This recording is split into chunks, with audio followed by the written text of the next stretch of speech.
अरे अरे अरे टिके धीरे मो नहले तळे पड़ी जिवु जे।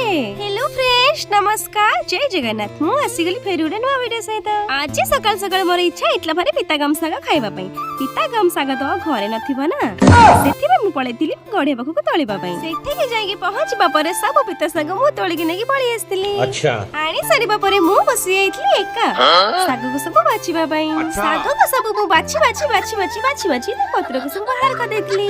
आउ तार जो रहिला जो डाला मु ताको खोपाड़ देतली। ठीक है बाछी सारीबा परे भलो भाबरे नै टिबल पानी रे ताको धोई देइतली। पिता गम साग रोसे करे पई हमर दरकार बाईगण ता से तो भजा हेतबा बड़ी आ कटा हेतबा कंचा लगा ओ छेचा हेतबा रसुण। चलो तो हमें एबे चुल्ली रे रोसे करबा। प्रथमे हमें कड़ा बसे तादरे सोरिष तेल किछ ढाଳି देबा। ढाଳି सारे ऊपर जो कटा हेतबा बाईगण को पके देबा स्वाद अनुसार हळदी आ लूण पके ताको किछ समय ढांकी देबा। आ एपटे हमें साग को एई भली भाबरे टिक टिक करी काटी देबा। आ बाईगण टी भजा हे सारा पर साग को पके ताको भलो भाबरे गोळे देबा। आ तादरे स्वाद अनुसार लूण पके देबा आ ताको 2 मिनिट पय छाड़ देबा सिझिया पई। साग टिके भलो भाबरे सिझी सारिबा परे ताको हमें गुडे थाली रे बाहर करि देबा। चलंतु हमें एबे साग को फुटेइबा। साग को फुटेया पई कढ़ा रे किछि तेल देबा। तेल टिके गरम होई सारा परे हम जो छेचा छे रसुण तादरे पके देबा।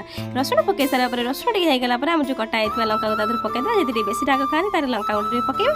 पके सारा बा ताको गोळे देबे। गोळे सारा परे साग को पके ताको आउटी भलो भाबरे गोळे देबे। साग को टिके एमिति गोळे दे भजा हेतबा बॉडी को तादरे पके देबा चुना चुना करी। बॉडी को पके सारा परे ताको टिके भलो भाबरे गोळे देबे। गोळे सारा परे ताको गोटे प्लेट रे बाहर कर देबे। हमर भी रेडी हे गेला गरमा गरम पिता गम साग चटचड़ी।